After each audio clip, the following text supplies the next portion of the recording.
Under the bright stage lights, she was a legend. In the darkened corridors behind the curtain, she was a secret keeper. Jeannie Seely, fierce, radiant, and unmistakably her own, stood on the Grand Ole Opry stage for over 5 decades, wrapped in sequins and soul, her voice cutting through tradition like a blade through silk. But for every ovation and every spotlight, there was a shadow that trailed her. A shadow she never invited, never welcomed, but one she learned to live with. Some stories are dressed in sparkle. Others wear silence. And Jeannie's truth, until recently, lived in that silence. Have you ever thought about the cost of not speaking up? Or how many legends wore smiles over scars just to keep singing? Jeannie's story is more than country music history. It's a blueprint of resilience wrapped in heartbreak. Now nearly 90, she is revealing a chapter of her past that she never thought she'd open. Not because she was afraid to speak, but because the world wasn't ready to hear. It takes decades for some truths to grow strong enough to survive daylight. Hers began one night in 1971, under the guise of a power outage that cloaked the Grand Ole Opry in darkness. She'd been performing with her usual fire, her signature blue sequin dress shimmering under stage lights just hours before. But once those lights flickered out, she was given a folded slip of paper. No explanation. Just a time and a room number. 6B. Jeannie knew every room backstage. Green rooms, costume closets, the makeup hall. But there was no room 6B on any official map. It didn't exist. And yet, she followed the hallway beyond the familiar, where the lights were dimmer and the walls didn't echo with music. Inside that hidden room sat a man no one ever photographed. One of the quiet bosses. A figure whose power didn't need a microphone. He didn't speak much, but his silence filled the room like static. She sat across from him for 11 minutes. She never described what was said, only how it felt.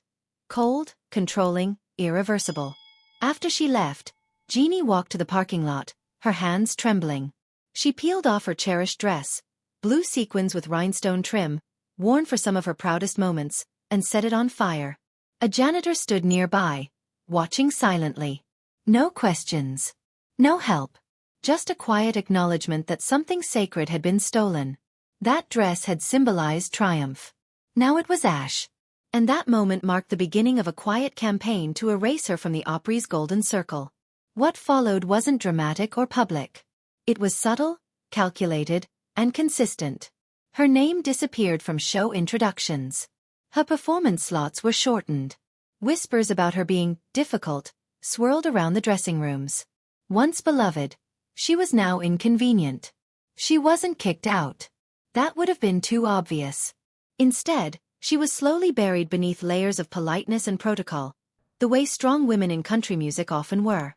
But Jeannie didn't vanish. She refused. Raised in Pennsylvania, her childhood was steeped in grit. Her father worked the steel mills, her mother scrubbed floors while humming hymns. There were no industry connections, no Nashville mentors, just a half-used typewriter, static-filled country radio, and a girl with lyrics burning holes in her notebook.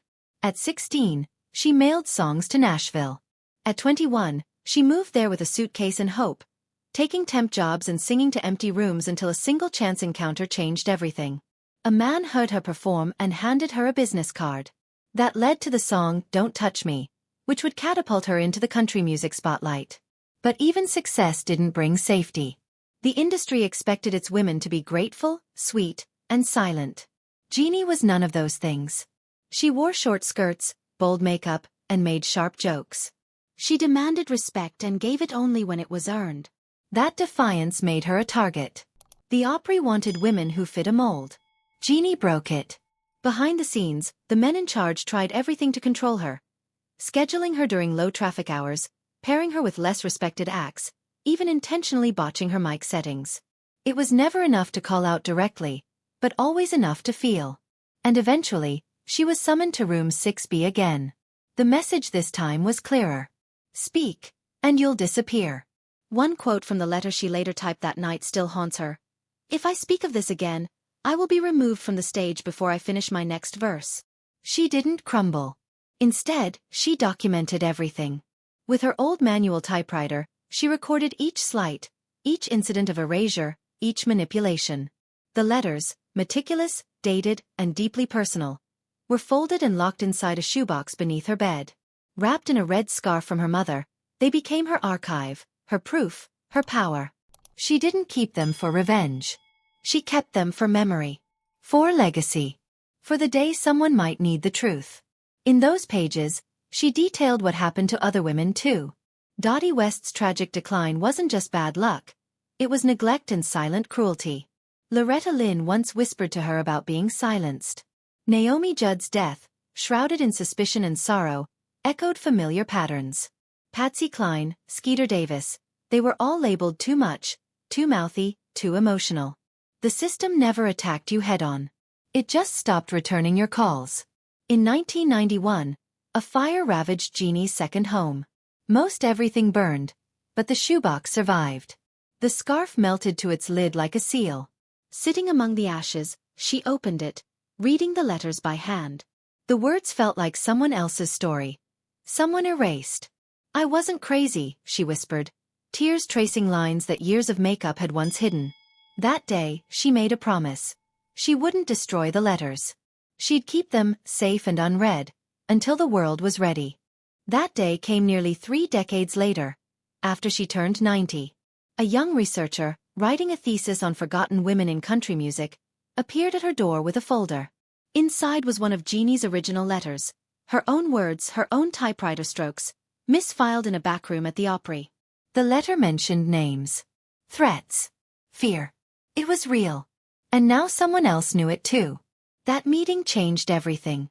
Jeannie knew the truth had to live beyond her. She self-published a memoir, veiled in part, raw in others. She didn't name names publicly, but she didn't have to. The tremors it caused shook the halls of the Opry. Some producers resigned without explanation. A backstage policy was introduced to protect staff from undue influence. She received quiet messages of gratitude from young singers, assistants, and even a former technician who knocked on her door one night and whispered, "I read it. I believe every word." Jeannie never expected justice. But she hoped for change. That hope began to bloom. One night, a young artist approached her backstage and said, "Because of you, I know how to say no." That one sentence made the years of silence worth it. Her final shows were not spectacles. There was no grand farewell, no closing number. Just an empty stool on stage and a long pause where applause used to be. She didn't need an ending. She'd already carved her place.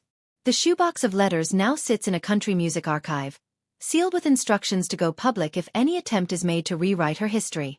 When asked what she would say to the Opry now, Jeannie didn't rant or cry. She simply said, "I gave you my best years. You gave me your rules.